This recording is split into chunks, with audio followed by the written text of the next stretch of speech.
Мен Отанмұрат Еламан Болатұлы Ақмола облысы Қорғалжын ауданы сотының жетекші маманы қызметін атқарамын. Қазіргі таңда Ақмола облысы Қорғалжын ауданы Қорғалжын ауылында тұрамын.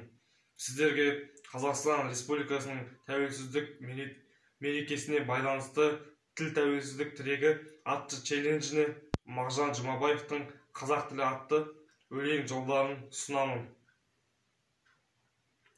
Күш кеміді, айбынды толқылады, кеше батыр, бүгін қорқақ бұғады.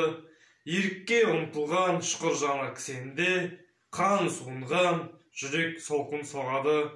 Қыран құстың қос қанаты қырқылды, күндей күшті күркіреген ел тынды. Асқар Алтай алтын ана есте жоқ, батыр хандар асқан жандар ұмтылды. Ерлік, елдік, бірлік қайрат бағырдың, жауыз тағдыр жойды бәрін не бардың. Алтын күннен бағасыз бір белгі боп, нұрлы жұлдыз, бабам тілі сен қалдың. Жарық көрмей жатсан да ұзақ кең тілім, таза, терең, өткір күшті кең тілім.